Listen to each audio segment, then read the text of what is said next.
Ladies and gentlemen, hello, welcome if this is your first time to Seeking Eye, which most of you it is. This is the very first debate I've ever hosted on the channel, so please do bear with me if there's anything rather unprofessional about the setup. I'm doing this for the first time. It seems good though that everybody's in the right place on the screen. Dr. Gerald Woerlee, of course, is on the left. He's taken the affirmative position to the question of today's debate, which is, does the brain create consciousness? If you hear my dog in the background, just ignore him. He never shuts up. And Dr. Bernardo Kastrup is on the right, taking the negative position, does the brain create consciousness? So what we're going to do is have just a very short introduction by both speakers on their position, 5 minutes, give or take, followed by an hour of open discussion between the two. It's capped at an hour, however it is rather flexible. Following that, I'll then be taking questions from the chat, which I will be monitoring the whole time. A couple of rules. This isn't your standard kind of YouTube debate for entertainment value. This is purely in the pursuit of knowledge. So I do ask that everybody, including both speakers, who I know both being extreme professionals, will adhere to this. Just remain completely respectful to each other's positions throughout the duration. And everybody in the chat, please limit any digs to either presenter and keep it as professional and respectful as possible, which I'm sure everybody will do. So I'm going to turn off my camera and we're going to start with Bernardo, who's taking the negative position, if that's okay with you, Bernardo? It's fine. Either way is fine with me. So 5 minutes starting now. Off you go, Bernardo. Okay. I think most people know what my position is. I don't think the brain creates or generates consciousness. I think the mistake there is to take the image of a phenomenon for the cause of the phenomenon. There are many problems with this idea. Some of them are purely logical. On the logical side, we define matter as something that can be exhaustively described through numbers, like mass, charge, momentum, frequency, amplitude. And then we try to extract qualities out of something that is, by definition, quantitative. Now, that doesn't work. It's the so-called hard problem of consciousness, and there is no mysterious reason why it doesn't work. Quantities are ways to describe qualities. We attribute a number called mass to things that weigh heavier or feel heavier to us. So when we say that the world is purely material, what we are doing is replacing reality with a description of reality, and then trying to pull the territory out of the map. It's just a wrong way of thinking, and the problems that it implies aren't mysterious. They are just the normal consequences of bad thinking. That's all there is to it. Now, there are also empirical reasons to doubt this idea that matter is prior to mind. The best evidence in recent years, the last 5 years, maybe 10, comes from the field of foundations of physics. Insofar as what we think of matter is objects with definite properties that are independent of measurement, independent of observation. In other words, things that if you measure, all you're doing is disclosing the properties that those things already had. If that's how we visualize or understand matter, then that picture is off the table. Then we know that is not true, unless, and I will grant this alternative, unless we grant that there are gazillion new physical universes being born every infinitesimal fraction of a second by the mere fact that we look at the world. Now, if you believe in this little fairy tale, like Shan Carroll and a few other physicists, then okay, there is a way out for you. But now you're believing in things for which there is exactly zero empirical evidence. I think it's much more reasonable to say that, okay, matter is how what is out there presents itself to our observation, but it's not what things are in and of themselves. That's a distinction that goes back to Kant in the 18th century, the thing in itself and the phenomena, which is the images according to which these things present themselves to us. So my position is the world out there, there is a world out there outside our minds, but that world is mental. Not in my mind, not in your mind, not in my cat's mind, in a transpersonal mental field, so to say, and it presents itself to us from a certain perspective as the qualities we call matter. And then the quantities are just descriptions of that matter as it presents itself to us on the screen of our perception. Now, to complete my introduction, there is also some new evidence coming from neuroscience, which makes the materialist position more difficult. There is now research with psychedelics. There is an explosion in the field of neuroimaging over the last 20 years. And now we can pinpoint not only where brain activity is unfolding in the brain, but we can pinpoint when. fMRI, for instance, has very good temporal resolution. And we now know that there are a number of experiences undoubtedly correlated in time with reductions or impairment of brain activity, impairment of brain function that correlates with a spectacular increase in intensity or richness of experience. Now, is that the case for all experiences? Of course not. Most experiences correlate with more brain activity, but that's a black swan thing. If there are reliable indications that for certain classes of experience, the correlation is inverted, I think that's something that is difficult for the materialist to make coherent sense of. So yeah, that's basically my position. Okay, perfect. Thanks, Bernardo. Okay. So that's Bernardo's... my name is Gerald Woerlee. I'm a anesthesiologist. I was trained as a doctor, specialized in anesthesiology, and my whole working life has been spent in anesthesia. My interest in this whole question of consciousness was actually quite indirect. I was writing a book on thresholds of life and how sick people could be before anything actually happened, and to define those in a form of mental expert system. But then I saw a film called Flatliners in 1990. And then I saw these experiences and I thought, basically, I know all these. That's what happens when you're hypoxic. And from then on, my interest became even more and more, until finally I have now realized that basically the main interest in the whole matter is basically consciousness, which is one of the more interesting aspects of the whole field. It's also something which coincides with what Dr. Kastrup also is interested in, only I approach it from a rather different viewpoint. Basically, from the point of near-death experiences, which actually correlate very well with religious experiences, or the proofs used for religious experiences, because no religion will survive thousands of years without proof. So there must be some form of ostensible proof, and this is provided by these experiences. Now, due to my training, I happen to be a very materialistic person, and while I agree that we do seem to be made out of a soup of all manner of particles, fermions, leptons, baryons, strings, quarks, charmed, uncharmed, and whatever. And this is quite true, but all the same, it all works out as solid matter. And it is this which is my main focus of interest. So basically, due to the fact that I'm an anesthesiologist, most of my work has been spent, in my working life has been spent manipulating consciousness and seeing the effects of various drugs upon consciousness. Because consciousness is not only, reducing consciousness is not my only work. The main thing is basically to reduce consciousness and pain and keep people alive while the surgeon does things which might adversely limit their chances of existing for much longer.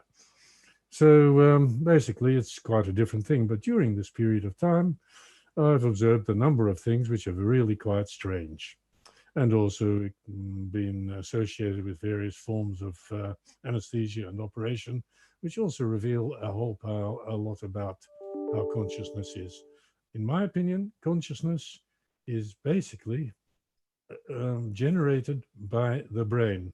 It is true, there is a transmission theory that means that basically the brain is not the generator of consciousness, but the manifester of consciousness.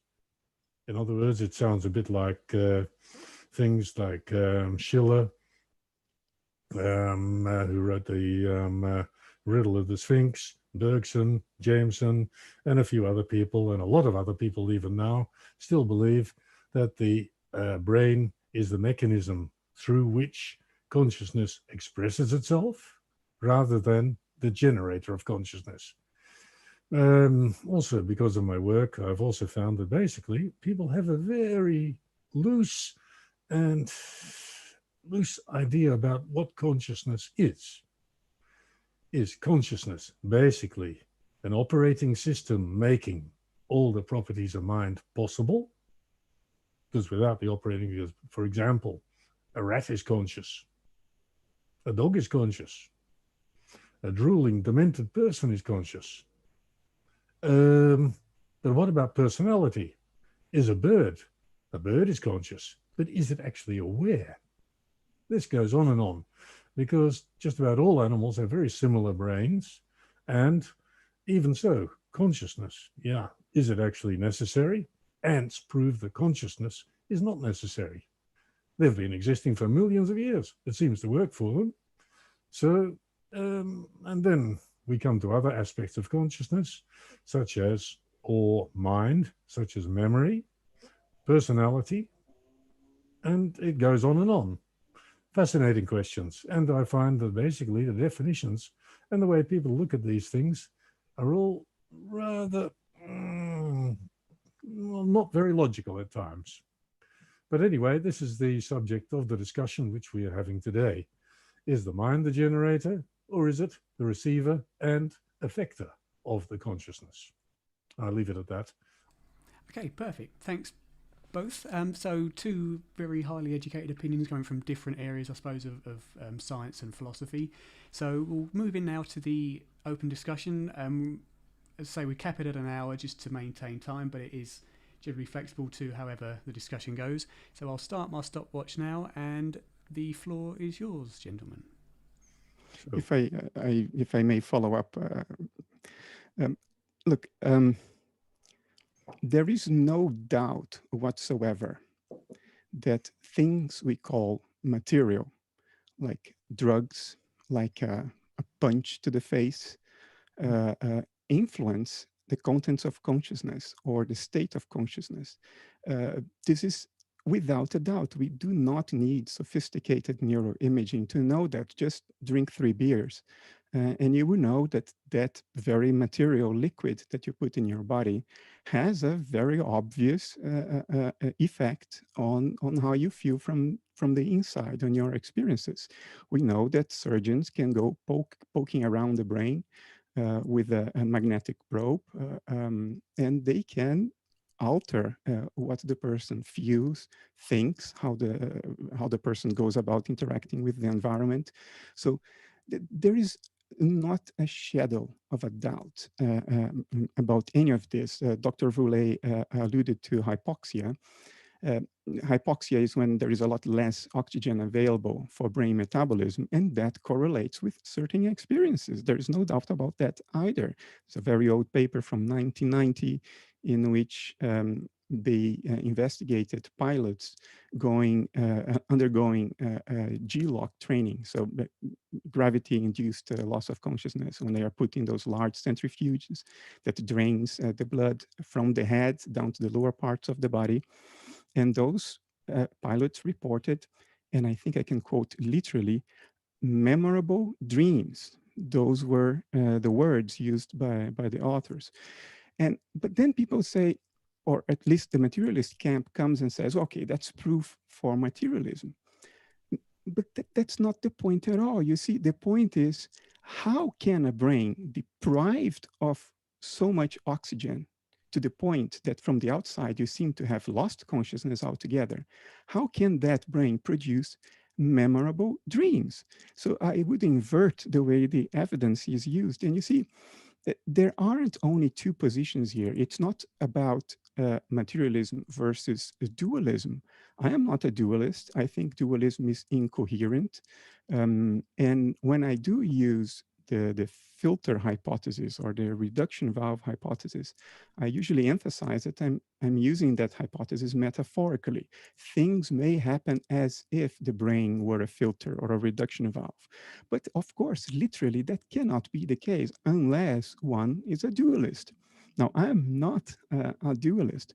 For me, what we call matter is itself merely the image of transpersonal mental processes, or even personal mental processes when it comes to the matter in my own brain. I think, together with Schopenhauer, this is what matter is. So we cannot think in dualistic terms to defeat idealism, because idealism is not dualism. For an idealist, when a surgeon brings an electromagnetic probe or a scalpel to somebody's brain, or when somebody swallows a pill or drinks beer, those material processes are themselves merely how mental processes appear on the screen of perception. So that the beer changes your state of consciousness only means that there is one mental process that affects another. The one mental process looks like beer on the screen of perception. The other feels like your inner life. And these two mental processes impact one another. And now, this is trivial. It's no more surprising than that your thoughts impact your emotions or the other way around. So this is what I would ask for people to always keep in mind. As an idealist, I do not think in dualist terms. There is no matter separate from mind for me. Just like the materialist that says everything is matter, I go about it in the opposite way. I say everything is mind, and matter is just what certain mental processes look like when observed. An interesting viewpoint, and one which actually has some merit, in my opinion. Most of my work has been to dispense with dualist thinking, which is a very popular method of thought at the moment, even now, has been for around 5,000 years, unabated. And but even so, the ideas of Dr. Kastrup are actually quite interesting.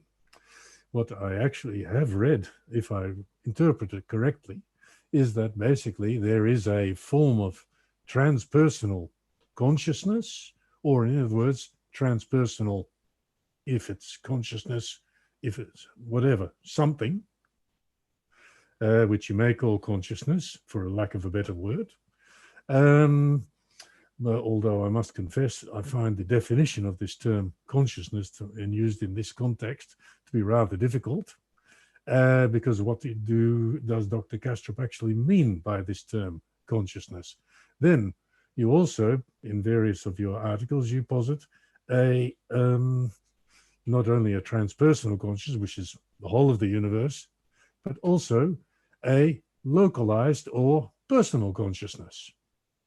And I often wonder, when I look at these things, and when I read this, actually, one, how do you define consciousness? Two, how do you see this interaction between, or the formation of a personal consciousness inside the spectrum or universe of a transpersonal consciousness? It's a question. Yes, that is the question. Okay. Yeah. Ultimately, look, I am and I'm not ashamed to say this, I'm an extreme reductionist and naturalist. And people usually associate these two positions with materialists. Yeah. But as an extreme reductionist, I would like to explain everything in nature in terms of only one entity, because that's the ultimate. And I think that one entity is transpersonal mind or transpersonal consciousness. What I mean by the word consciousness is always what in philosophy is technically called phenomenal consciousness. In other words, what it is like to be you or me. It does not require higher mental functions like self-reflection, the ability to introspect or metacognition. No, if you have experience of any kind, then you are conscious. In other words, phenomenal consciousness is that whose excitations are experiences. That's all there is to it. And I think there is only one. And personal consciousness is an appearance, a state, a dissociated state of that transpersonal consciousness. And I often appeal to the psychiatric phenomenon called dissociation, which can have extreme forms like dissociative identity disorder, for which we now finally have a wealth of objective evidence that this actually happens. Since the advent of neuroimaging, we know dissociative identity disorder is not just attention-seeking people inventing a condition. It actually happens. There is something it looks like when you read the brain of a person with that condition. And I think that's a hint that nature is giving us, that there is something in nature that shows that it is possible for what is essentially one mind, one consciousness, to believe itself to be many because of this dissociative phenomenon. So that's how I would go about it. Fascinating. But all the same, what it does postulate is basically how can the personal consciousness dissociate itself from the generalized consciousness? This puzzles me. Do you have an answer to that? Look, this is the hardest question. What I would say in my defense is that for the other two alternatives, the question is a lot harder, infinitely harder, because the other position would be materialism. How do you conjure up qualities out of things that are exhaustively defined by quantities? In other words, how do you pull the territory out of the map? And for constitutive panpsychism, it's the combination problem. How to fundamentally separate consciousness can combine to become one field of awareness. Those two are much more difficult to solve, and there is nothing in nature that suggests that that stuff actually happens in nature. Now, for dissociation, nature is plentiful with examples of dissociation actually happening, so we can appeal to that. So I think there is an empirical reason for us to adopt this view as the most plausible. Now, to go about how that feels like from within, we can appeal to dreams. Look, when you dream, you are dissociated. You think you are an avatar inside the dream, and the parts of your mind that are creating the rest of the dream environment, you don't see those parts as yourself during the dream. You become dissociated from the parts of your mind that are conjuring up the rest of the dream. You think you're only that avatar. That's a dissociative state.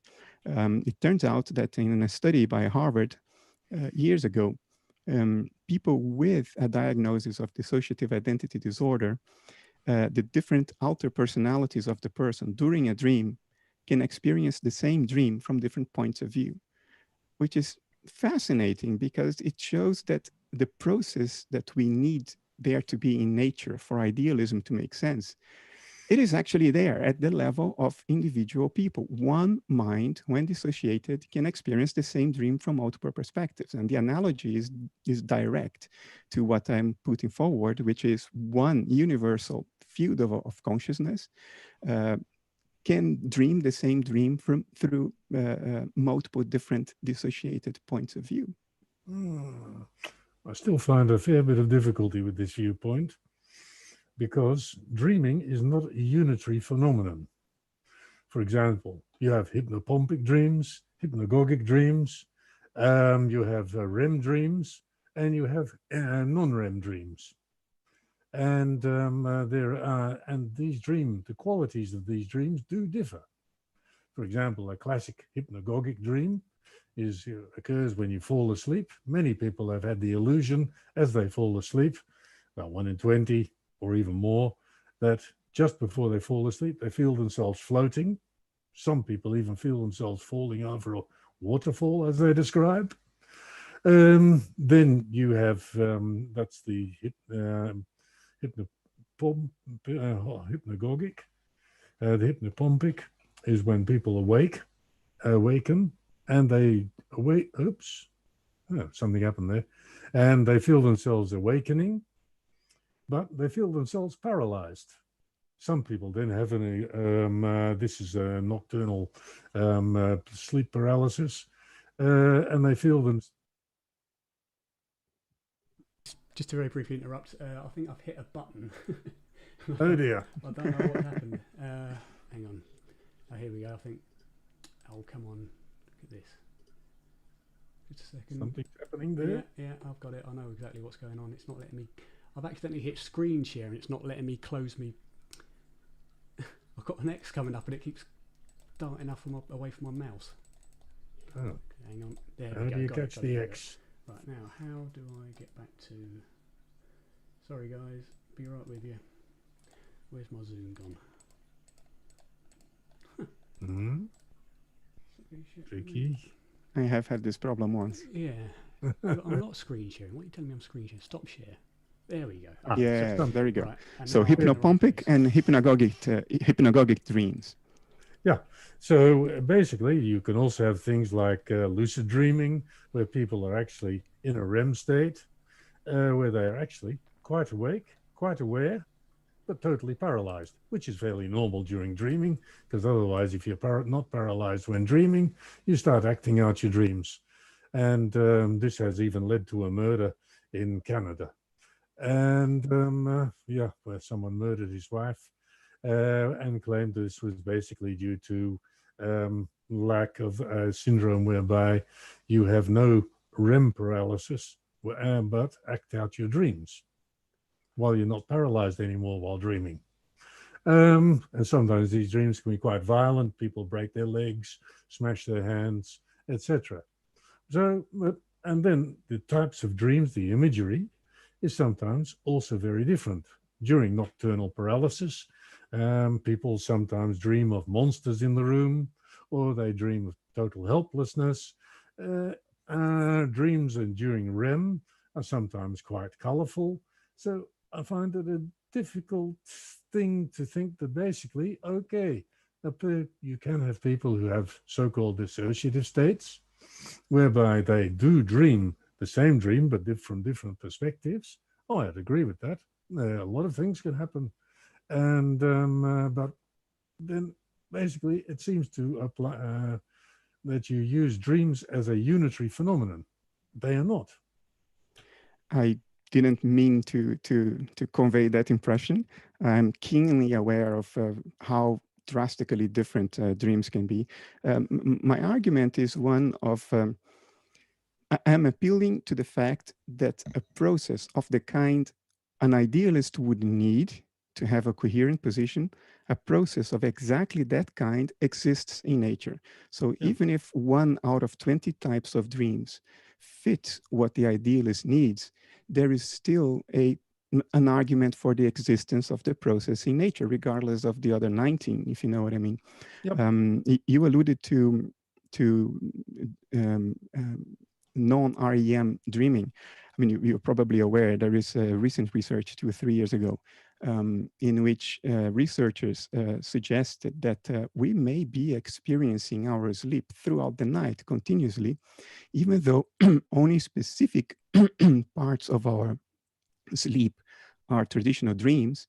You may be having other sleep experiences, like experiences of an absence of self, similar to what some meditators report, implicit dream perceptions, and even sleep thinking. So that would make, I think that reinforces the idealist case, because you see, for an idealist, all there is consciousness.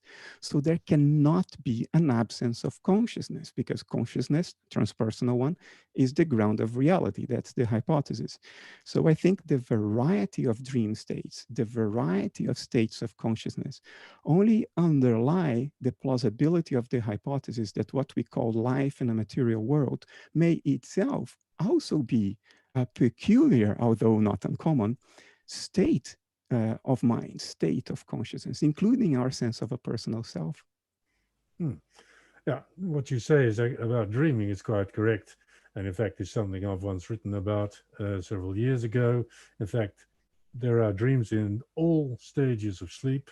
So in fact, what you can say is sleep is actually a state of altered consciousness, of apparent altered consciousness, because people may actually be thinking, dreaming, and doing things in their minds throughout the whole night. I would agree with that. And it's not a position I deny at all. The fact that people don't look like they're unconscious doesn't mean they are unconscious. That is a very well-known thing, which was once has been brought home to me several times by patients. So, yeah. So the thing is, you see that, and in fact, in any case, regardless of that, anesthesia provides also several illustrations of this which might interest you, such as, for example, the isolated arm test, wake-up test. During the 1980s, when the neurophysiological monitoring was somewhat less sophisticated, we would operate people for scoliosis. Scoliosis is where your spine, usually of young people, is transforms itself in all forms of bends, etc. And this can be quite debilitating and deforming. So the classic operation for this is to lay the person on their stomach, open up the back, put rods, parallel iron rods, steel, stainless steel, high quality stuff, next to the spinal column with hooks into the vertebrae and straighten it up. Now, the big problem with this is this, that if you straighten it up too much, you stretch the spinal cord and the nerves, and then they stop functioning. So what we did was very simple. Patients were instructed beforehand that we would wake them up during the operation. They would be laying on their stomachs, their backs would be open, and we would ask them, and they'd still have a tube down their throats, they would be unable to breathe, and that we would ask them then to move their feet on command. And they would answer with us with prearranged signals, 1 squeeze of the hand for no, 2 squeezes for yes. Now, okay, halfway through the operation, the surgeon would say, okay, tightening up the Harrington rods. There's iron rods next to the spinal column. And let's see what happens. So we would wake the person up. What we would do actually is reduce the concentration of anesthetic gas, which meant they were still doped up to the eyeballs with high doses of morphine, so they felt no pain, and with less muscle paralyzing drug, so that they would be able to respond. So in other words, they were kept pain-free and immobile, and because it was morphine, they'd be indifferent as well. And then we'd ask them, they couldn't breathe, of course. That's not a problem, because the machine would be doing that for them. Then we would ask them if they're awake. Yep, we're awake. 1, 2 squeezes of the hand. Could you move your feet? And they did. If it was okay, that's fine. Then we'd knock them out again, paralyze them properly, and the operation would finish. When awoken, around 5% of these people who undergo this procedure actually remember anything. Now, this brings you to the isolated arm test. During anesthesia, basically what is done is to give a mixture of drugs, 1 drug to manage pain, another drug to paralyze them so they can't breathe, can't do anything else, so they don't move when the surgeon sticks a knife in, because that's normal reflex, and another drug to keep them asleep, usually a gas. Okay, lots of time left, not a problem. So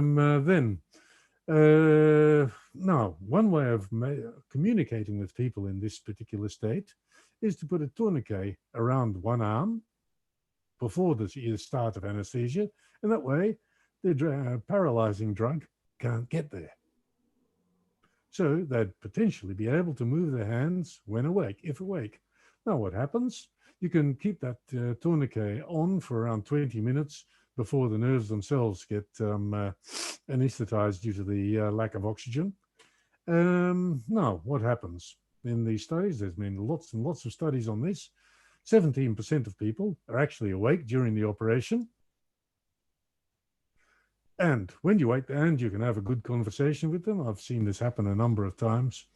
And no, when you wake them up, can't remember a thing. Yeah. No. Yeah. Which is quite surprising. Now, you might see this, Dr. Kastrup, as a manifestation of a universal consciousness. I see this as a difference between the effects of the drug on the brain, because not everyone is the same. So one dose, it's not a one size fits all. Some people need more of a drug, others need less. And basically, that's the difference. You would say this is possibly a manifestation of a universal consciousness acting in some way. I don't know what your opinion on this particular matter would be. I think there is no difference between the two possibilities you just laid out. I see everything as a manifestation of universal consciousness. If that's the ontological primitive, the ground level of reality, then all reality is a manifestation of it.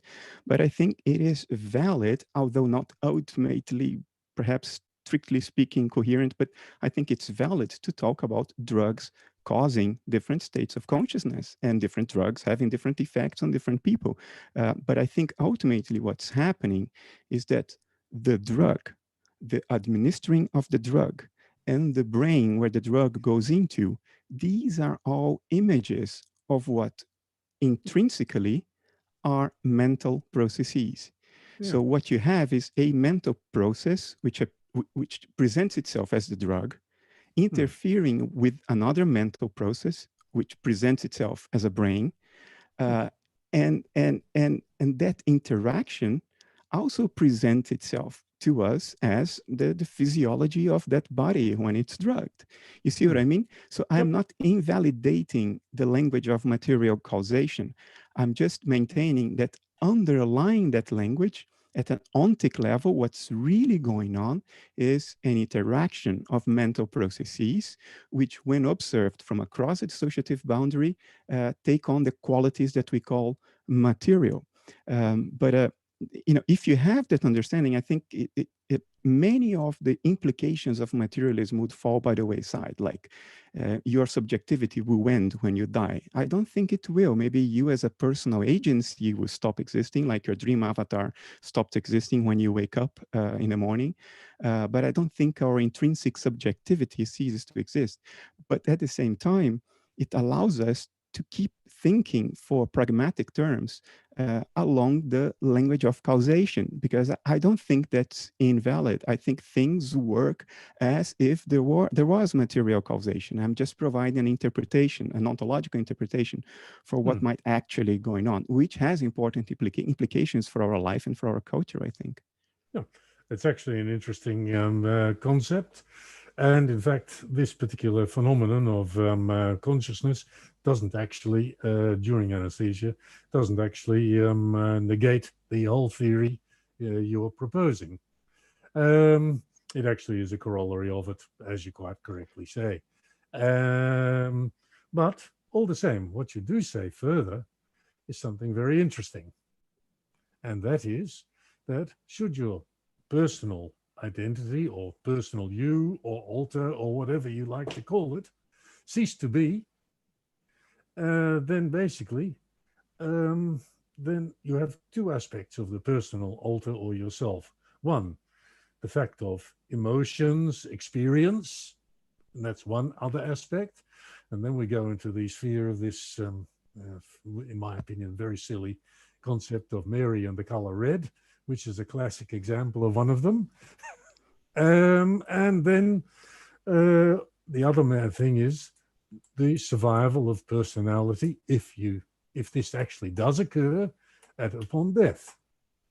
Now, let's talk about the the matter of experience, which is a fascinating thing, because many people seem to think that this is proof of something more immaterial or something else. How is the opinion of yourself on this particular matter? What is the proof of something else? What's your idea relating to personal experience? Like, for example, I mentioned the thing, you experience the color red, you experience an emotion. Yeah, so the thought experiment of Mary, the colorblind scientist, Yeah, who knows everything there is to know objectively about the color red. She knows the frequency of oscillation. She knows what an electromagnetic field is.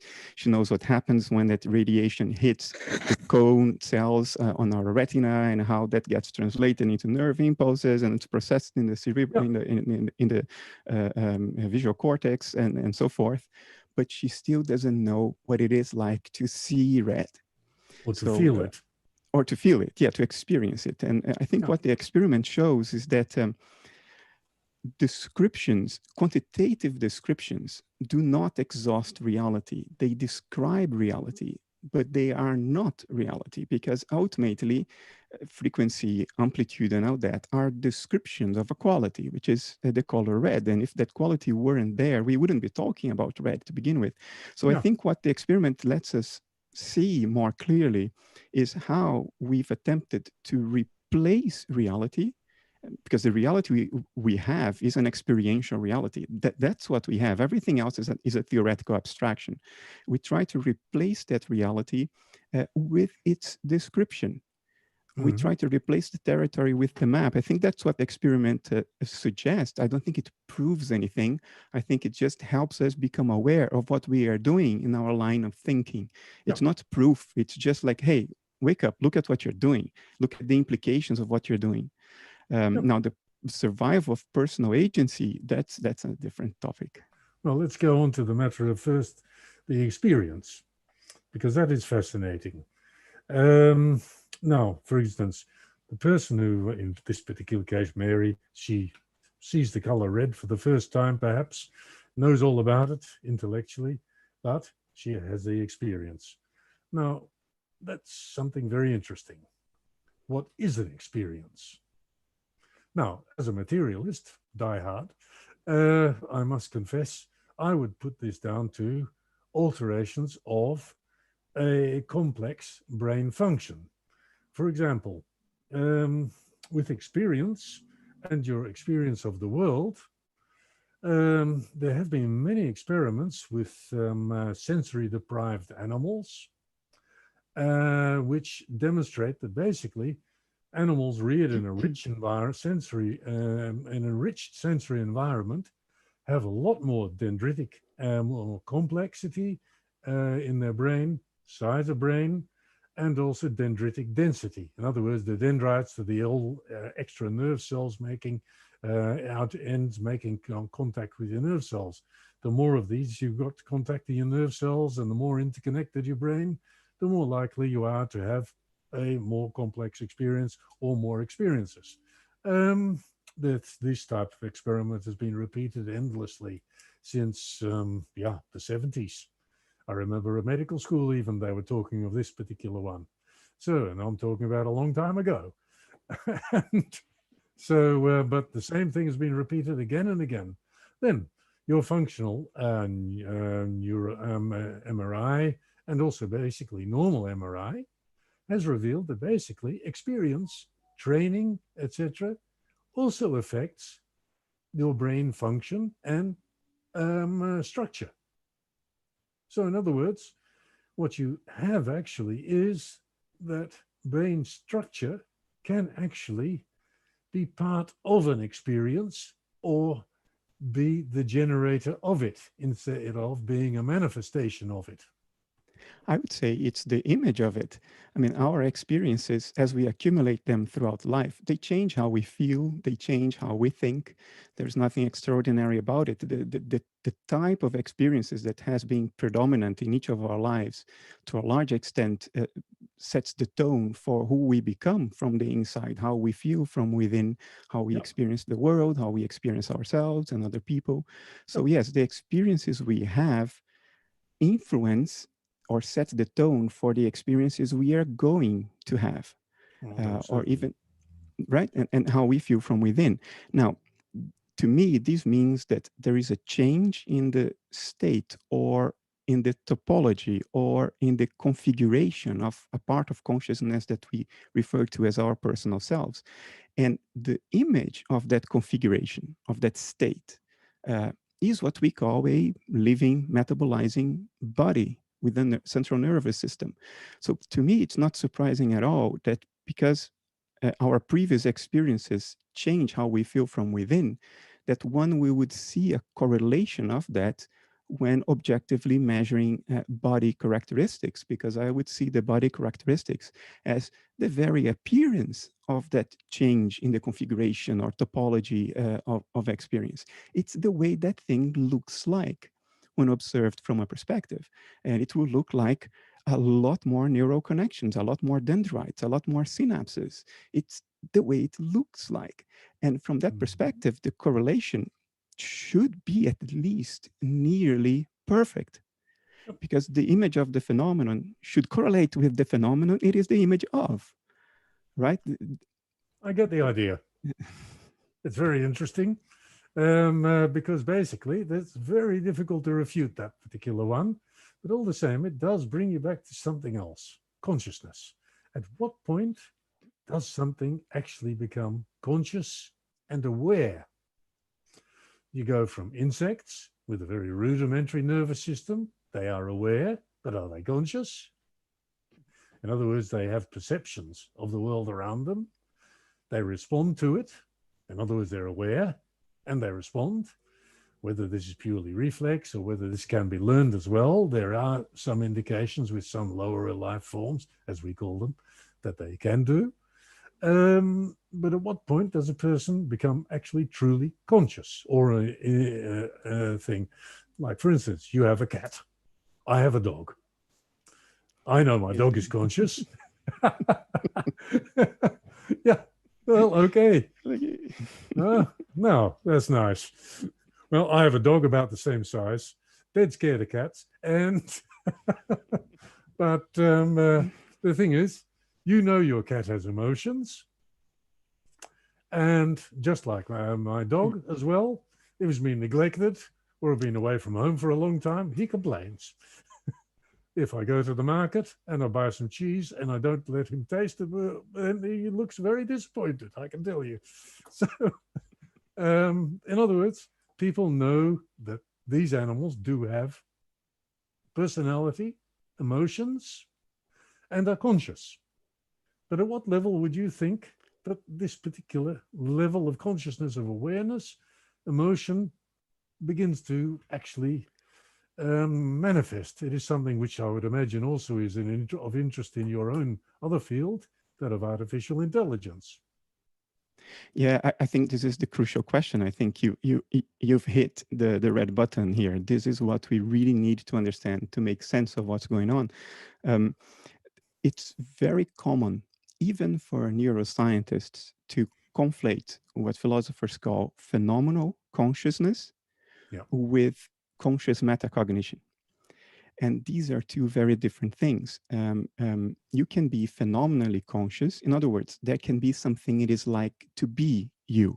You can, there can be something it feels like to be you, even if you lack all higher mental functions, even if you lack the capacity to explicitly introspect and examine the contents of your own consciousness, which is then a metacognitive ability. It's when you have the original experience, but in addition to the original experience, you experience the knowledge of the original experience.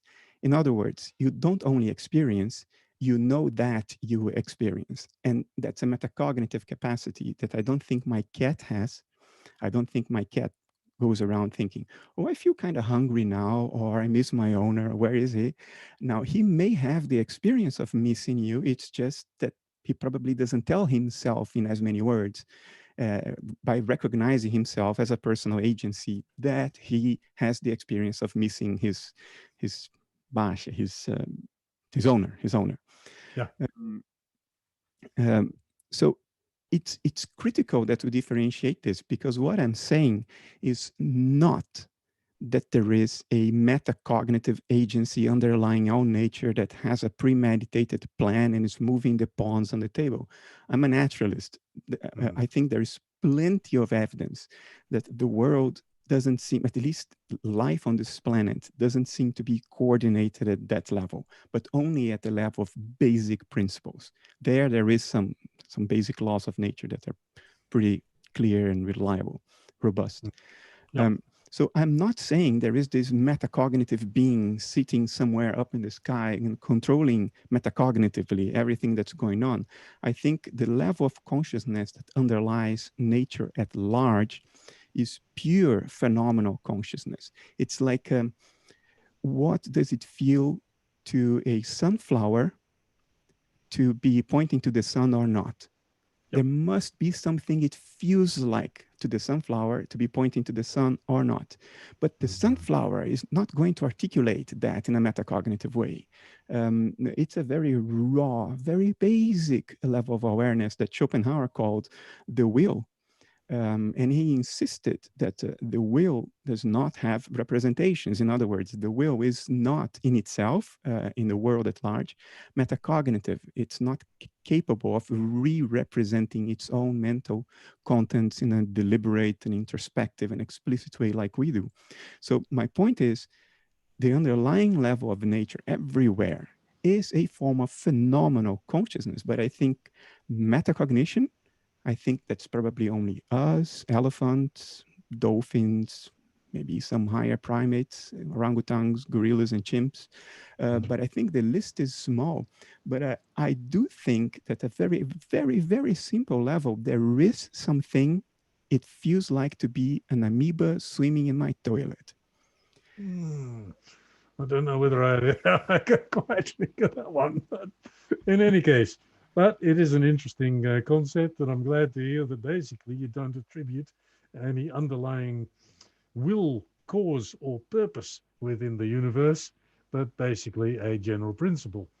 But then all the same, which is a interesting idea, but all the same, the thing is that with regard to consciousness, a group in Liège have been doing extremely good work on people with locked-in syndrome. And this is with Lowry's and his group there. And they've been doing very good work on vegetative states and other states whereby people are locked in consciousness. Locked-in syndrome is where a person usually suffers a pontine, that's part of the brainstem, injury, whereby they are unable to move, unable to speak, unable to eat, unable to do anything, sometimes able to move their eyes a little bit, but that's about it. But for all intents and purposes, they look unconscious. So these people have been studied extensively in Liège, in Belgium, with the group run by a certain Dr. Lowry's, a very clever fellow who publishes like crazy, a bit like you, Bernardo, but raises questions such as, you can have consciousness without awareness, consciousness with just basically perception, but no awareness, etc. So basically, and just basically, perception without any sort of consciousness or awareness. Well, the last one I know all about because that was basically my work. Otherwise, people, if surgeons stick knives, and they usually thrash around a bit. And so, and that generally happens. Not nice to see. So, how do you differentiate awareness from consciousness? You've been using the word a lot, but well, basically, if you are conscious, basically you are in a state whereby you are conscious, but you need not necessarily be aware of your surroundings. That means you do not understand where you are. You do not understand that you are. You only are and nothing else. But there is something it is like to be. Yeah. Okay. And that's all you are. But you are not aware of anything except basically you're there. And that's fundamental, basic consciousness. I look at it like an operating system in a computer. Without that, you got nothing. So my hypothesis would be the foundational level of reality is what you call consciousness, but awareness is something that living beings have developed in the course of evolution because it's a higher order mental function. Yeah. And that's why I consider also sometimes people talk about very different things when they're talking about consciousness. For me, consciousness is you have an idea, you are. And for the rest, nothing else. Awareness is where you're aware of your surroundings. Mind is something very different. Mind is personality, emotion, and all these other rather insubstantial qualities. Then you have another aspect. A lot of these things can't function without the other point, memory. And this is another problem. And there you, in one of your articles, talk about transpersonal memory, and you also talk about personal memory. Now, then we come to the other point, survival of personality upon demise. Have you any thoughts on this particular thing? Yeah, I get asked about this a lot, as you can imagine. Yeah. By the way, I take my hat off to your use of the terminology. It's a much more coherent and consequential use than what you see many neuroscientists doing. There are neuroscientists who conflate metacognition with consciousness, for instance, when they talk about the neurocorrelates of consciousness. And they do that research based on what people report.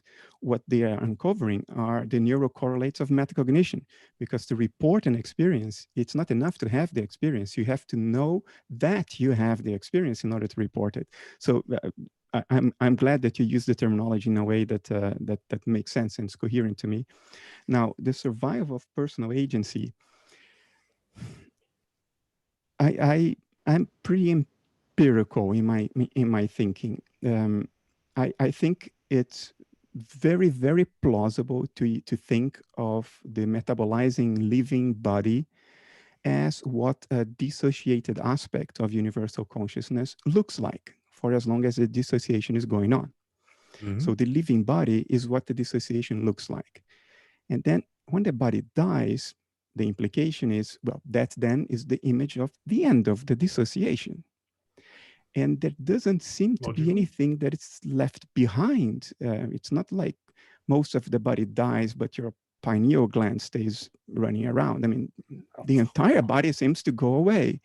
So I tend to think that personal agency, or at least the illusion of personal agency, ends with death. Maybe your mental contents don't end, because when the dissociation ends, the dissociative boundary also ends, and you get many more inferential links. So those mental contents can survive in the same way that you remember your dream, even though your dream avatar is toast when you wake up.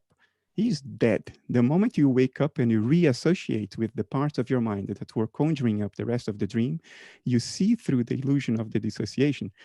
And then your avatar is gone, but you still remember what the dream was. So I think our experiences survive, but not necessarily our agency, in the same way that our dream avatar doesn't survive our waking up.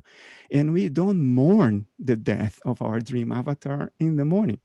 Now, having said all that, I confess to some subjective bias. I have been pressed on this many times, so I'll put it up there immediately.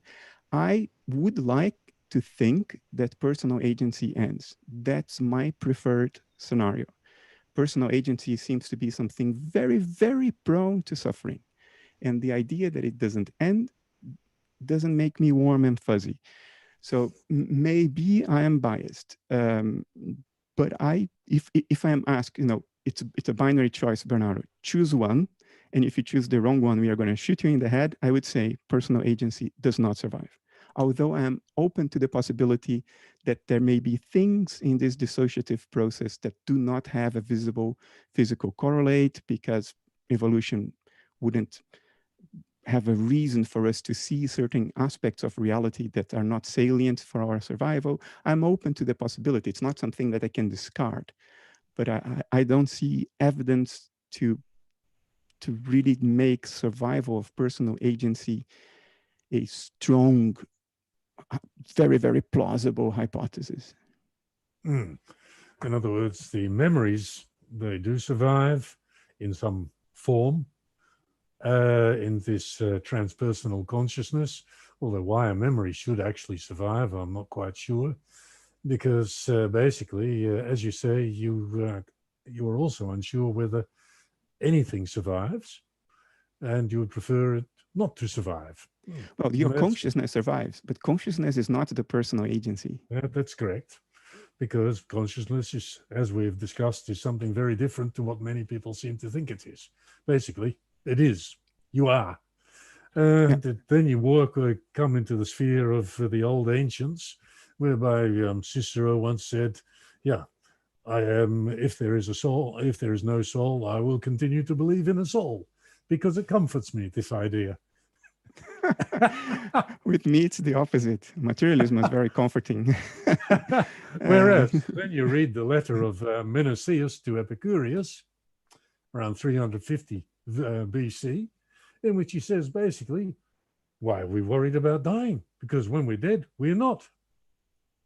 Yeah, there's nobody there to worry or to suffer. No, Yeah. There's nothing to suffer. Now, this is two very different views from the ancients, and so we're basically much at the same level.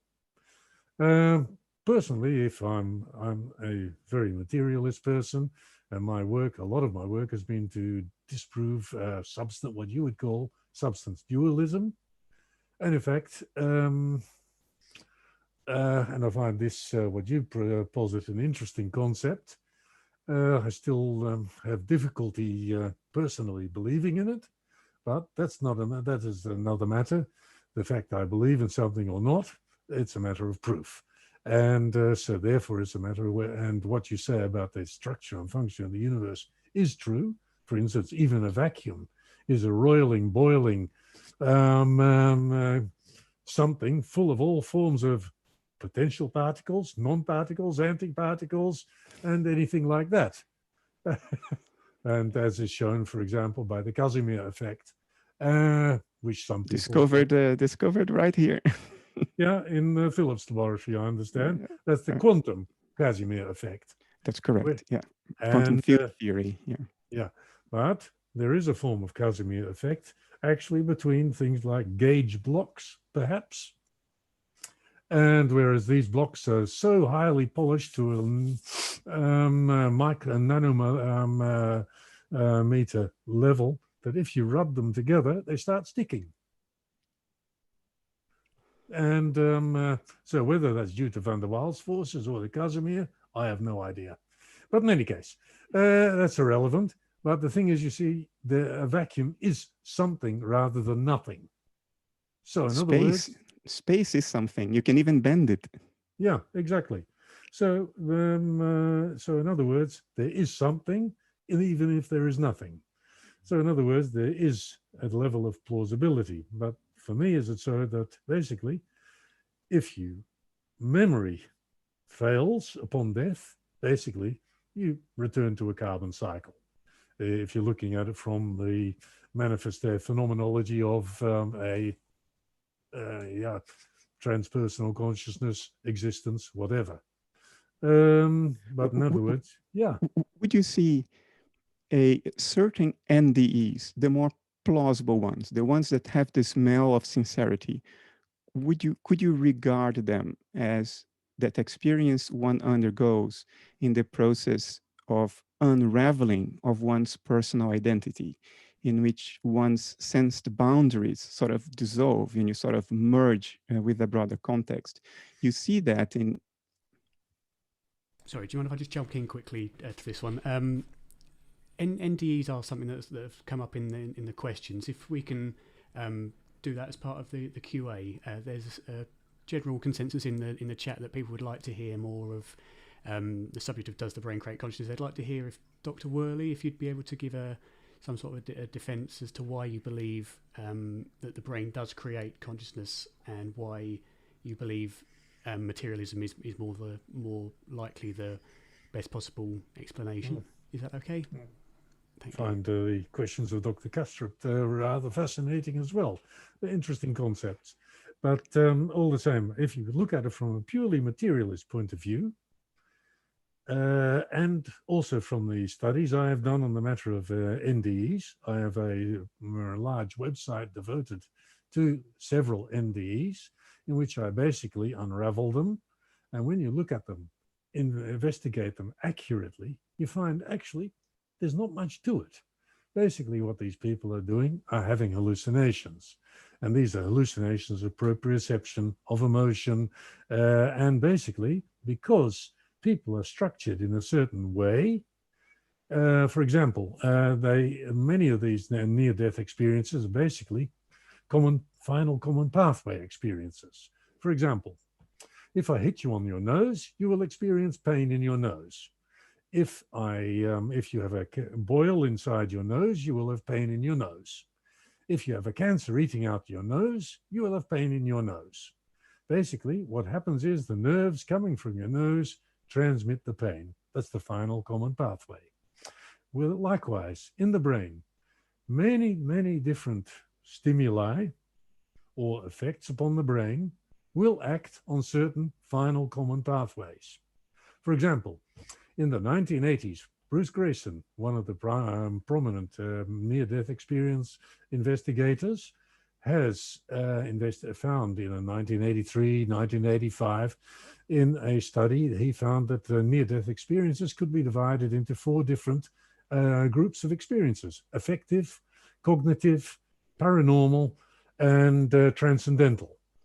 And of these, paranormal experiences occurred, well, throughout every different type of experience, whereas the main ones that actually did differ between experiences were the cognitive, transcendental, and affective. For example, people who underwent a expected near-death experience, because in other words, they were expecting for something to happen, they generally have affective and transcendental experiences, about 50-50. Very few cognitive. Then, when people undergo an unexpected near-death experience, there's about 1/3 of each. 1/3 transcendental elements, 1/3 mainly affective, 1/3 cognitive. Very few people have overlapping experience. There are also people who have overlapping experiences, and very fewer still have an experience which we call the bingo experience. In other words, they have elements of all these different types of experiences. Now, when you go to some of the more classical so-called proofs, like the Denture Man experience, which is totally ridiculous, in my opinion, to be called a proven experience. It happened actually quite near Nijmegen. And I visited the area and took photos. No, it just wasn't going to happen like the way they said it did. It just couldn't. Then you go to Pam Reynolds. Pam Reynolds' experience was nothing more than a period of awareness together with a transcendental experience, which was classical for a person with a traditional Christian upbringing. In other words, she met her uncle, they were feeding her, this type of stuff. And what she actually had was several different periods of awareness during her operation, which she strung together like beads on a string to form a single continual awareness experience, and which wasn't. And even the original description told us this. The rest, because her experience was actually one out of more than 300 patients who actually went this experience of circulatory arrest, surgery on the circulatory arrest. There was a study done by this Spetzler and his group, and they'd, well, in a review of their work, they published a review around 300 and such like, something, 325, somewhere around that, patients who underwent this experience. She underwent an experience at the type of surgery on a brainstem aneurysm, which is no different to anyone else who underwent that type of surgery. This type of surgery was, at that time, fairly interesting. I myself have also experience of heart surgery done under this particular system in the Westminster Hospital in London, where we would cool patients down to around 12 degrees, turn them, fill their blood system up with anticoagulants so their blood wouldn't clot while their heart was stopped and their lungs were stopped. And then the surgeon could operate for around 40-45 minutes. And then we started them up again and rewarmed them. So this is fairly normal stuff and nothing unusual, and in my opinion. And yeah, but when you actually look at all these experiences, you can analyze each of them very carefully. This very silly Ibn Alexander experience He says his brain was swimming in pus. And when you read his experience, you find, oh my God, there's absolutely nothing here to substantiate anything he says. So a lot of these experiences are like that. But what they do show is that people have a commonality of how they mentally experience a life-threatening situation. And these life-threatening situations can come from any manner of different causes. But they finally act through several final common pathways, I think around 3. And they manifest then as out-of-body experiences, which are basically a proprioceptive experience. By proprioceptive, I mean sensory experience, whereby your body is a sort of simulation. It's like you're doing a computer game, or you're sitting in one of these virtual experience simulators, in which your body then generates the experience of flying, moving, etc. And that can be explained by the physiology of muscle spindles. It goes on and on and on. It is basically an experience generated by the body. That is my opinion on the matter. And there are several reasons why I say this, and which can be proven. For example, if you have an experience out of your body, then and your body is so-called no longer functional, it means there's no memory in the body. Therefore, the memory must be in this dissociated whatever it is. And that means memory is extracorporeal. But you can prove that memory is not extracorporeal. It's very simple. The drug midazolam or propofol proves this. And to go on and on. And so therefore, in my opinion, near-death experiences are one of a gamut of many human experiences, which actually fits in quite well with what Dr. Kastrup says. And in fact, they are manifestations of being alive, aware, and being made of what we are. Yep. Yep, I've got that. Oh, I think I am. Yeah. Bernardo, do you want to add anything else? Well, I was thinking I would have an opportunity to comment on a lot of it. Oh, but if time is up, no. It's completely flexible. It's up to you. If you still like to go ahead, please be my guest. Okay, maybe 5 minutes, because it's rich territory. There is a lot to comment on. I am personally the NDEs I am more interested in are usually exactly the ones that people don't rave about. People rave about the so-called veridical NDEs, in which something is supposed to still be seeing and touching and smelling and hearing, even in the absence of a body. And that I find that implausible, because nature is not so redundant. We pay a big price, and took a lot of time for us to evolve our eyes, our ears, and well, if we can see and hear without our eyes and ears, then why did we evolve them to begin with? So those are not the experiences that I am interested in. Usually, I am usually interested in experiences that suggest to me that people are undergoing an unraveling of personal identity, an unraveling of personal boundary. And I would then name exactly one of the experiences that Dr. Woerlee just named, Eben's experience, which to me has the smell of authenticity. Also, Anita Morjani's experience, when she talks about not only meeting her father, but becoming her father. I mean, there are all these little clues that you would have to be so clever to weave these little clues together in a way that would, sort of suggest so strongly that what is going on there is an unraveling of subjectivity from a personal level to a transpersonal level. Those do fascinate me. Now, I do have a beef with some arguments against NDEs. One of them is, I will make a caricature of it and exaggerate for emphasis.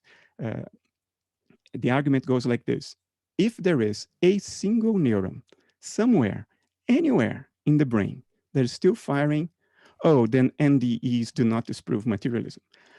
I think this is not reasonable because you see, we pay a huge price for the big heads we have. I mean, we are born premature because if we would develop a little bit more inside the womb, our head wouldn't pass through the birth canal. And as it is, without medical assistance, many thousands of women would die every year because we are still born with these gigantic heads. Our brain consumes 25% roughly of the energy that we managed to get in. We pay a huge price for such an enormous brain. Now, if the argument says that, well, actually, to have memorable dreams, to have a life-changing experience with enormous, unfathomable intensity and richness, all you need is a few undetectable firing neurons somewhere below the neocortex in a part that is insulated and you can't get to via an EEG or an MEG, then I think one has to ask, why do we have such big brains to begin with? If we can conjure up these sophisticated, rich, intense experiences without the neocortex, why do we have the neocortex to begin with? So I think NDEs is a case, and I'm trying to be a little bit more polemical because we've been very friendly with one another so far. I think materialists, not all, but some materialists have to decide whether we need a brain or we don't need a brain. If we need the brain, then we need it. And then it's not enough to speculate that there might be a few thousand neurons somewhere hidden that are still firing and that would account for these enormous experiences. And the other point that is often made is the point of timing. When did the experience occur? And that's a valid point for most NDEs. However, today, with neuroimaging, we can do prospective studies with models of NDE. We now know that the psychedelic drugs, they only reduce brain activity, and they tend to reduce brain activity precisely in the default mode network, which correlates with our sense of personal self. All psychedelics operate this way, and they lead to mind-boggling intensity and richness of experience, which can be time-stamped very accurately because these people are lying on fMRI with a iPad in their hands, or an iPad, or whatever. I don't think an iPad can be put inside an active brain scan, but they have means to report what they are experiencing while their brain is being scanned. So now you pin down the time when the experience was happening, and you know that the correlation, I'm quoting studies from the Imperial College in London, the correlation is inverse. The less active the brain is, the higher the intensity of the experience and the richness of the experience subjectively reported. And this has been done also with trance mediums. Their brain has been scanned while they allegedly, or they claim that they are writing down text that comes from some transcendent source. And we can timestamp that. We know that key regions in their brain associated with writing text are actually largely deactivated during trance while they are writing the text. At times, the correlation is precise. And we even have other studies in which timestamping is not even relevant, like the study in Neuron in 2010, which studied people who were about to undergo brain surgery for the removal of tumors, which always causes collateral damage. And they were studied for feelings of self-transcendence before and after surgery. And after surgery, there is a very significant increase in the feelings of self-transcendence. And there's another study, 2016, Vietnam War veterans with brain damage. They were much more prone to so-called spiritual experiences. In other words, experiencing the dissolution of personal boundaries. And timestamping here is irrelevant because the brain is damaged, all right, and it's forever damaged. So I think one has to take NDEs not in isolation, but as part of a much broader pattern, which associates certain, not all, certain reductions or impairments with brain activity with expanded, enriched, intensified experience. In that context, I think we can evaluate NDEs much better than looking case by case. No, thank you very much for that idea, for that, Dr. Kastrup. In fact, you've raised a number of points which require a good deal of discussion, for which we do not have time. And because you mentioned a number of things to which I do have a lot of objections, and to arguments, so counter arguments. So I would imagine that my time is actually up at the moment. So I think basically, should there be any interest, we could discuss this further at another time, because it is a fascinating field. I'm willing to stay longer. I don't know what you guys think about this, but if that's Well, not possible, then I certainly am willing to come back to give Dr. Woerlee. I keep on mixing up your English pronunciation, which you yourself use, and with the normal pronunciation of your name. well, I live in Holland, so it's Woerlee. Woerlee, yeah. But if you want to speak it out in English, it's Woerlee. Because I was born and raised in Australia, so it was just basically Woerlee. But if you want to go, yeah, so, I think for this, I think it might be best if we do cut it here, just for the length of time that we've currently been going. Although certainly, I'd love to host both of you back again for another debate, looking more into the kind of the aspects that you just finished off with there, because it is certainly a very big subject that does need isolated time to it specifically. Yep. So if you'd both, I think we should come back. It's not fair to Dr. Woerlee that we leave it with my word after I said so much. Sure. No, it's not a matter of that. I do, and I register. I do have I question a lot of what you say. So, and in fact, this is actually food for another session. And in fact, it's quite a difficult session. And in fact, there's a lot of interesting things regarding this. And from your side, as well as from my side, the time is too short. We'll be there for all evening. We would certainly. And although I know it seems a few people in the chat would like us to stay longer, I just don't think we have the time with us at the moment. But certainly I have to leave. Yeah, certainly we will come back. We do it again. We'll finish off then with Q&A. We've actually had a lot more questions than I thought we would. Well balanced between the both of you. We'll start with a question for Dr. Woerlee from Ethan Bills, and this is kind of beyond my level of understanding, but maybe Bernardo, this is kind of more philosophically based, you'll be able to translate. Are there categorical properties, Dr. Woerlee? That is, do things have ontological status in and of themselves, or are they only abstract causal properties? I think that's more a question for Dr. Kastrup. Myself, I believe that basically people are made of matter, and of course this is all subatomic particles, etc. But the thing is, you see that I think that basically the collection of matter which makes each person actually defines their properties. And that's as far as it goes. Mm-hmm. Very well. So the answer is yes. Yeah. Yes. Okay, for Dr. Kastrup from Daniel Fernandez, again beyond my level of comprehension, can we conceive there's porosity between dissociative boundaries, and this would be ESP between alters and mind at large? It would be mystical / non-dual / near-death experience, and what would it be between alters and some other metabolism like other mammals? Look, porosity of the dissociative boundary, why should we ever think that the dissociative boundary would be perfect? I don't think it is ever perfect. I do think that some people have a tendency to more porous dissociative boundaries than others.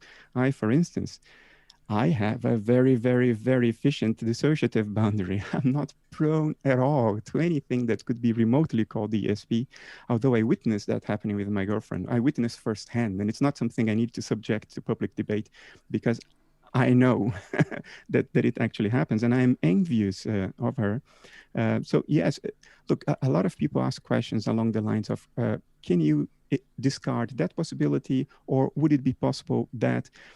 The answer is usually yes, it would be possible. Look, I cannot discard the possibility of a flying spaghetti monster. I cannot discard the possibility that there is a teapot in the orbit of Saturn. The relevant questions are, what do we have reasons to believe in? What do we have reasons to consider plausible? Does analytic idealism offer an avenue for so-called ESP? I think it does. And I think there are at least philosophical reasons to consider that plausible. In my case, because I live with somebody who's prone to this kind of experiences, there is very little doubt in my head that this stuff happens. And it is just overwhelming personal evidence very close to me.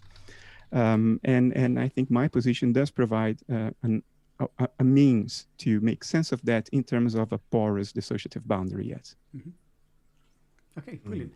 And the next question is from, I'm sorry, Bo Foxker. I'm assuming. I've completely butchered that, I know.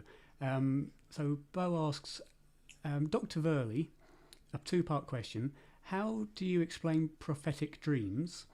We'll maybe do them one at a time. How do you explain prophetic dreams? Prophetic dreams are basically statistically interesting things.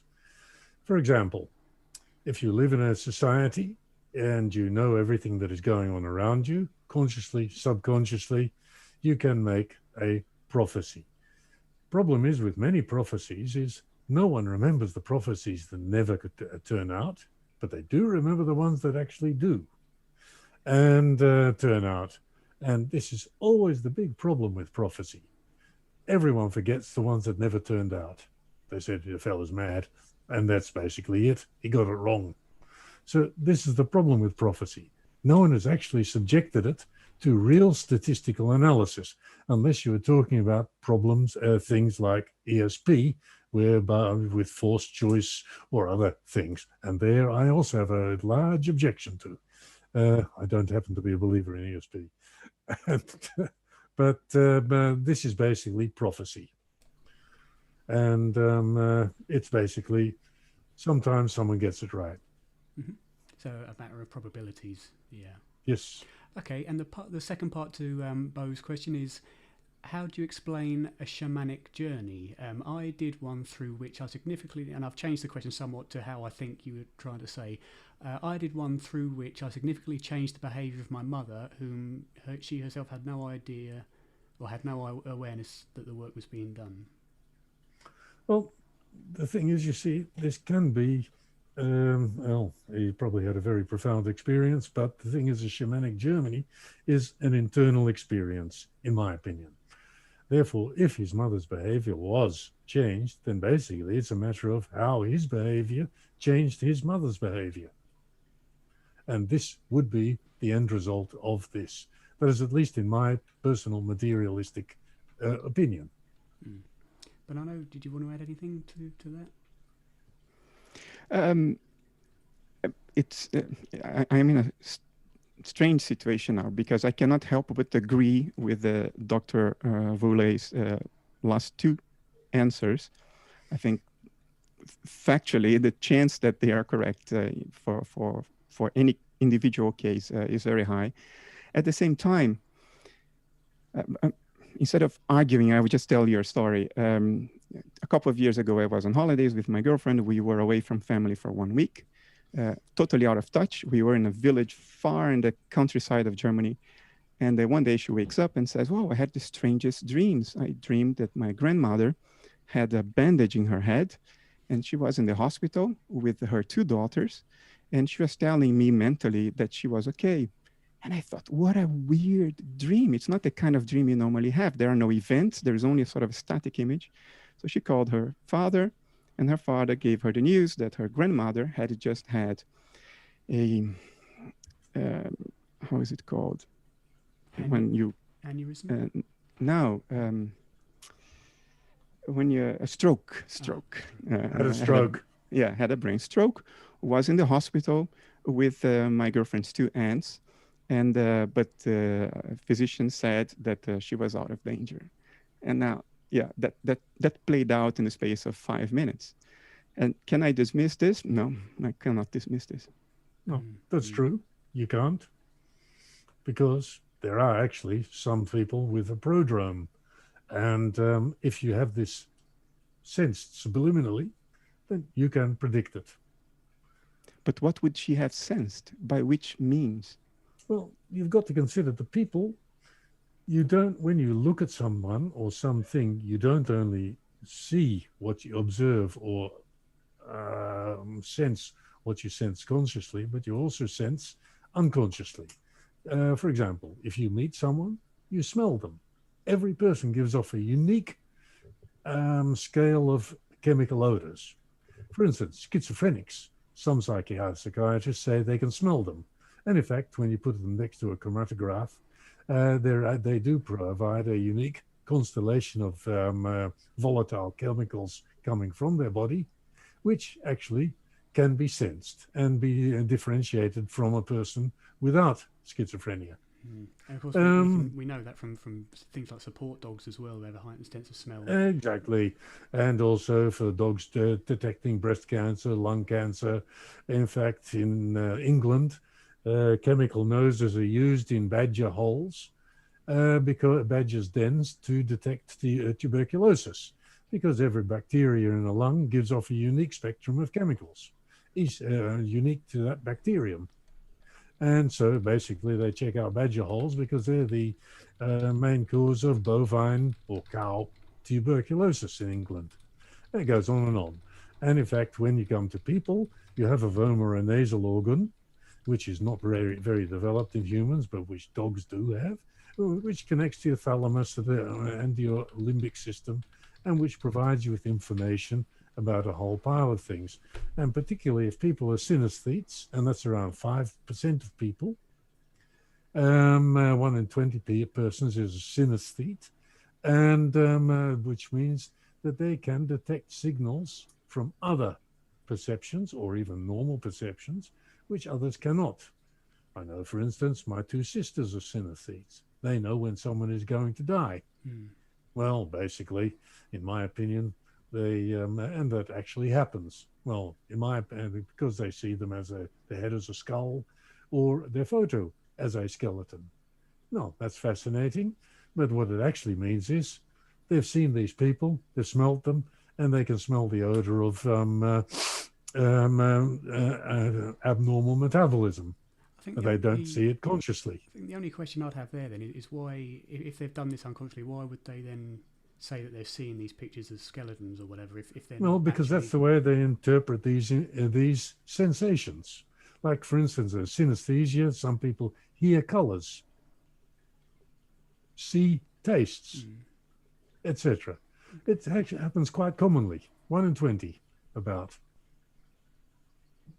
So in other words, my girlfriend couldn't have smelled her grandmother 1,000 miles away after 1 week. That's true. Did your girlfriend... And what you actually have with the strokes, people often have other problems as well. You don't have it just out of the blue. There's generally a prodrome, either disease of some sort, a combination of things, and increasing frailty. You don't know. So I can't say it in any particular case. I mean, but in any case, it is an interesting observation. Yeah, I mean, the only question I'd have for Bernardo there is, you know, was your girlfriend and her, was it grandmother? Were they in, say it again? Was your girlfriend and the person that had the stroke, were they in kind of contact with each other at all? No. And I know that because when we go on holidays, we sort of disappear from the civilized world. We were a week already in the mountains in Germany, far away from civilization. So we neither of us had contact with family, because that's what we do when we go on holidays, turn off our cell phones, at least for a week. So that's why it was so, for me, it was like, oh shit, yeah, what do I do now? I think we've kind of gone off track slightly, haven't we? Things with anecdotes such as yours is we need to know all the information to really come up with an educated guess. Okay, so moving on to the next question, which we should have done a while ago.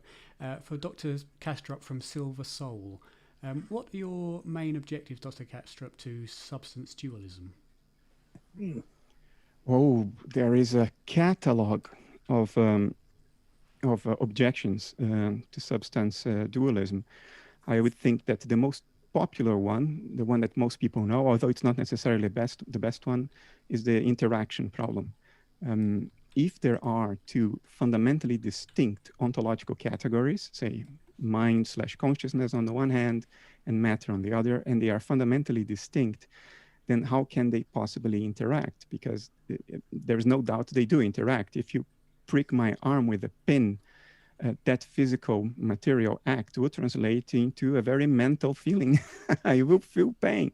And that pain will translate again back into a material phenomenon. I will pull my arm away. So how do you make sense of the interaction problem under substance dualism is one of the objections. There are many other objections. One that is not considered very heavy, but which for me is very important, is a lack of parsimony. Why do we need to postulate two fundamentally different modes of being to make sense of things if we can make sense of things with only one. Although there is no law of nature called parsimony, although Occam's razor is not etched in stone, these things are still very, very important epistemic tools. If we discard them, if we dismiss them by saying, well, it's not a law of nature, who is to say? Well, if we dismiss them, we open the doors to all kinds of absolute nonsense that we cannot disprove. We simply cannot disprove all kinds of nonsense. And then what do? How do we orient our culture and our civilization in a reasonable direction? So yeah, two objections. There are many more objections to substance dualism. Mm-hmm. Well, I must confess, I quite agree with Dr. Kastrup on that particular one. And in fact, memory is one of the provable aspects with which you can dismiss substance dualism. Because if memory is supposedly in this spiritual whatever it is, and you can prove that memory is actually within the body, then forget it. Substance. Well, I'm going to play devil's advocate on this. There is a difference between where memory is stored and where the access paths are. I have no doubt That's correct. that we can break access paths to memory by just messing with our limbic system, but nobody has found in the brain anywhere where memories are supposedly stored. Correct. I would say the jury is still out on that one, at least for me. It's not quite right like that. There are several phenomena which actually prove this. So, but no matter. As I say, this is a vast subject, and I really must be going. And I think basically, and it is something which I would be quite happy to discuss. Mm-hmm. Let's do that next time around. If Dr. Woerlee, if you have to go, then can I finish off with the last two questions for you, and then maybe if you need to shoot off, I can still ask Bernardo his questions afterwards. Yeah. Okay, brilliant. So this is going to be a big one, but I suppose just very as briefly as you can. Oh God. Beherenau Space and ACG 227, sorry about that, asks, Dr. Woerlee, can you kind of directly address the hard problem of consciousness from your materialistic point of view? In other words, how does matter generate consciousness? Well, basically, we have a brain structure which has evolved through many, many millions of years or thousands of years. And this brain structure is so complex that eventually some threshold has passed by which, one, we have consciousness, and two, awareness, and awareness of emotions, mind, etc. But basically, this is from my personal materialist point and biological point of view, this is a question whereby basically a level of complexity has passed. And I'm not sure what that level of complexity is. As I mentioned earlier, my dog has emotions and also has memory. And also with the cat of Dr. Kastrup, similar. So it's a question of what level of complexity of brain are we talking about? And the thing is then that the programming of this brain is basically through experience. And for instance, a bushman living on in the middle of a desert somewhere will have a very different series of experiences programming his brain than that of a person who is raised in, for instance, England or Holland. So there's one, complexity, and two, life programming. So, and I can't, but the brain is the seat of the consciousness and the generator of it, in my opinion. Mm. Well, I would ask kind of just on my own, although someone has actually brought it up just now, it seems, to me anyway, kind of there's some sort of magical thing going on there that jumps from unconscious matter, complexity of such, to suddenly awareness. And I suppose that's just the hard problem, isn't it? Is what is in that gap of magic that causes that to happen? What level of complexity is required, and exactly what is required, I do not know. No one knows at the moment. Exactly, yeah. And I simply don't. Mm. Okay, brilliant, thanks. And the last question is actually one for both of you, but we'll do Dr. Woerlee's take first. What are the respective positions on memory? Dr. Woerlee, how is memory accounted for in materialism? Memory is basically stored in the brain. in my opinion. And there are various phenomena in anesthesia which actually prove this.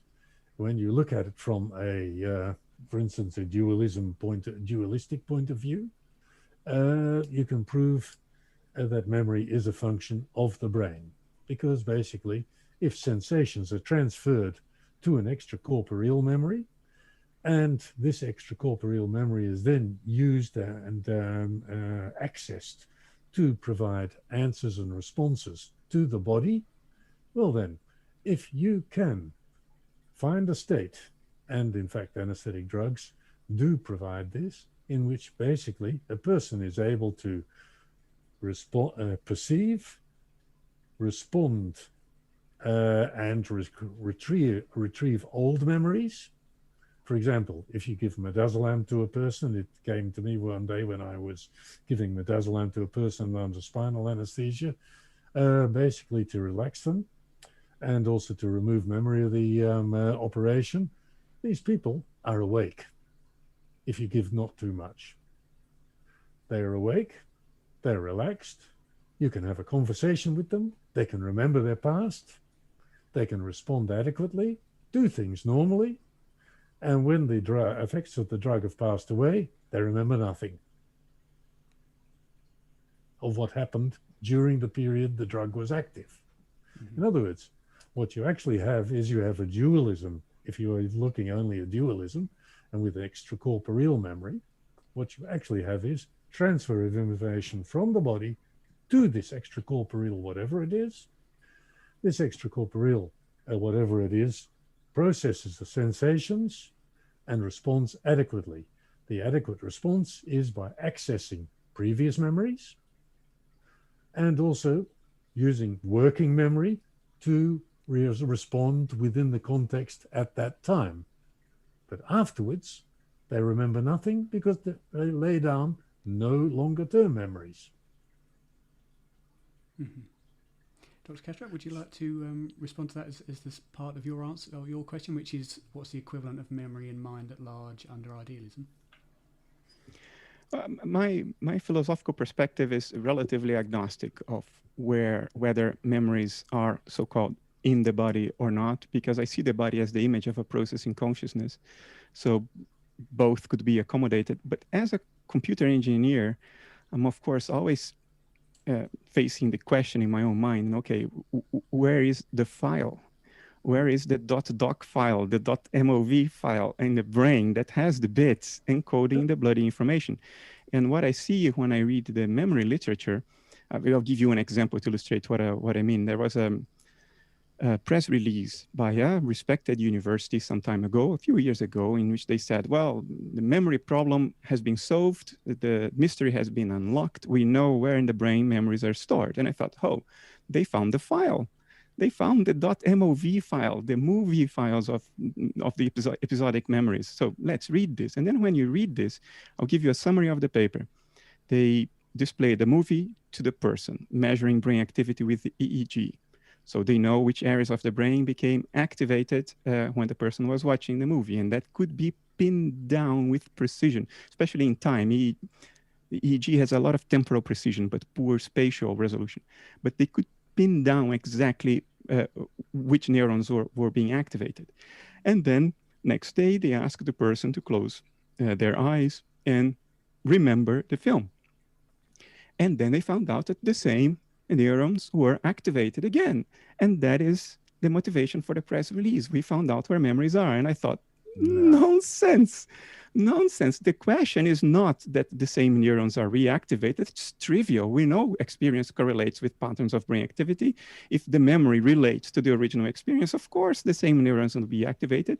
The question is, where in the brain is the information stored that allows the brain to know which neurons to activate again when you're playing the movie back? So a lot of the memory literature, in my experience, is plagued by sensationalism, which I find regrettable. It's much of the same kind of sensationalism that you find in the more niche aspects of the culture. But this is sensationalism endorsed by university press releases, and I regret that very much. Yeah. And I agree with you entirely. It is a load of codswallop. what this article told. But as I say, I really must go. Yes, absolutely. And as I say, I would be very much like to extend our conversation on this particular topic or other topic, whatever. Sure. I mean, we've got an email triangle going on, so we can certainly get in contact with each other and rearrange another second debate on the subject of, well, we'll decide, but looking more, I suppose, into the paranormal aspects of consciousness and various things like that.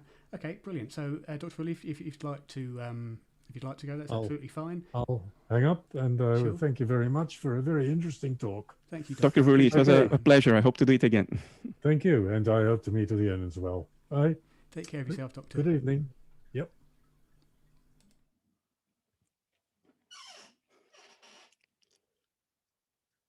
So now I will not answer anything that will ask me to counter something Dr. Woerlee said, because he's not here. Yes, so I will only answer things that are generic. Certainly.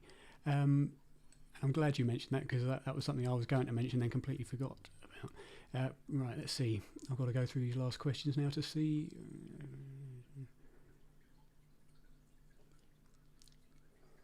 I think this would count. I mean, I'll read the questions out, and if you feel that they'd be unfairly tainted towards Dr. Woerlee, then just let me know. So from Bradford, we've got a question from an actual geographical location, which is nice. It's a place in the UK called Bradford. You argue that your idealist metaphysics is more tenable than physicalism on the basis of explanatory power and parsimony, that it explains more than and is more parsimonious than physicalism. If you were to look at your own metaphysics, what about transcendent idealism to you is least parsimonious? Does he mean transcendental idealism, the epistemic idealism of Immanuel Kant, or he's using the word generically? I'm not sure, and I'm not sure if he's still here to clarify, but if he comes back and answers that for you, I'll let you know. But all I've got is transcendent idealism. Yeah, look, there is no secret here. The key problem cosmopsychists and idealists need to address is the so-called decombination or decomposition problem. How do you come from what is fundamentally one consciousness to the appearance of there being many consciousnesses? So if I am asked with a gun in my head, point out something that is not as parsimonious as you would like, then I would say, okay, we have to address the decomposition problem. So there is a sense in which that's not absolutely parsimonious, but that break with parsimony is imposed on us by reality, because we cannot get around with any explanation that doesn't need to solve any problem, because everything is self-evident. Now, unfortunately, this doesn't exist. So I think what matters here is which approach is the most parsimonious or the least unparsimonious. The absolute idea of total parsimony is just an abstraction. It's a mirage. It doesn't really exist. Mm-hmm. Okay, brilliant. Two last questions. Who has been your largest influence to date? This is Eric Rogers. Who has been your biggest influence to date? And what do you consider, on the same lines, what do you consider to be the weakest point of your position or the strongest argument against? Big influences since I was young teenager. Carl Jung has been a big influence. In my adulthood, David Chalmers has been a big influence. The way he framed the hard problem of consciousness, for me, was a revelation. He didn't solve it, but you see, sometimes framing the problem is half the way. And sometimes the hardest part of the path you have to traverse. And although Dave himself, he says himself, oh, I did nothing. I just wrote down what everybody was talking about, what everybody knew. I think he underestimates himself in the sense that he doesn't see how important it is to pin down and frame the problem in a way that is devastatingly clear. So I think he did that, and kudos to him. I think that has been his greatest added value. He didn't propose any big philosophical system. Arguably, he didn't solve anything, but we have to get away from this perspective that to be valuable, to have value, you need to solve something. Sometimes spotting and framing the problem is more than half at the solution. Now, what do I think to be the weakest point. I mean, it's like a question that, you're damned whatever way you answer this. If you don't answer, you're damned. If you answer, you're damned. The decomposition problem is the key problem. So however good or bad my answer or my solution for that problem is, therein lies what idealism will live or die by. Little cat. Oh, yeah. He's just rolling around in the background. I just couldn't help. my little dog came scratching at the door earlier, came in, did nothing and turned around. He was scratching for about 5 minutes. He didn't want anything anyway.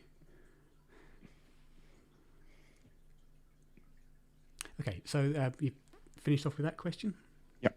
Okay, perfect. And the final question is from Joaquim Gonsalves, I believe. What about deja vu, Dr. Kastrup? It happens when we are fully conscious and not in a dream. I don't know. There are two extreme possible answers to this. The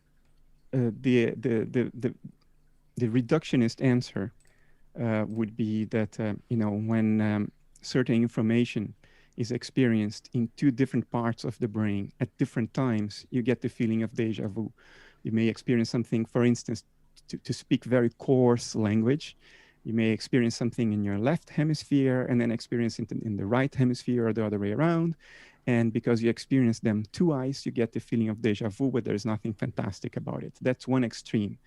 The other extreme would be taking a cue from Kant and Schopenhauer, who both said, and which gets a lot of resonance today in today's neuroscience and physics, that space and time are cognitive constructs. They are not out there at all. They are not an objective scaffolding of the world out there.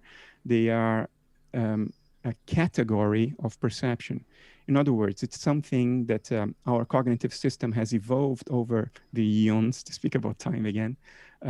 So we could make sense of experience by sort of distributing it in that framework of space and time. And then deja vu, you could speculate. This is all pure speculation. Deja vu could be an instance in which that scaffolding sort of fails to comply with its own structure, because nothing in living processes is ever perfect. Our dissociative boundary is not perfect, it's porous. And so the scaffolding of space-time, very useful, but it's not going to work precisely all the time. So you may sort of leap out of time, and that could be described as the experience of deja vu. Now, where in the spectrum between these two opposites the answer lies, I don't know. And in all honesty, it's not very interesting to me. For me, it doesn't matter much. And of course, if you don't have a vested interest in something, then why take the energy to really dig deeply into it? Okay, so I suppose that brings us now to the end of the debate. Again, apologies. This was my first time hosting it, so if anything seemed a bit unusual, that's completely on my fault. Just to finish off with, I would like to, of course, thank Dr. Bernardo Kastrup and Dr. Woerlee, who left early. Now there's only two of us. The graphics don't look too good, but never mind. I must add, because it's something that I've started off that's new, is I've started up a Patreon and a one-off donation thing, which I hate plugging this sort of thing because it makes me seem like a right arse. But it hasn't kind of warranted any results, but you really don't have to. But if you would, I always, every event or everything such as this I host, I provide for free out of my own pocket for charges and things like that. So if you would like to help with that, by all means, you don't have to, but it would be hugely appreciated. I've got the links there. So thanks, Dr. Bernardo, for coming on. Certainly we'll have to rearrange another one between you and Dr. Woerlee for the more esoteric side of consciousness. If anybody would be interested in coming along to that, that'd be great. And hopefully I'll be able to kind of hone the moderation skills to be a bit better next time and not accidentally share my screen halfway through the conversation. You did pretty well, man. Thanks, I appreciate it. Thanks everybody for watching. Hope you found it interesting. Take care until next time. Thanks, everybody.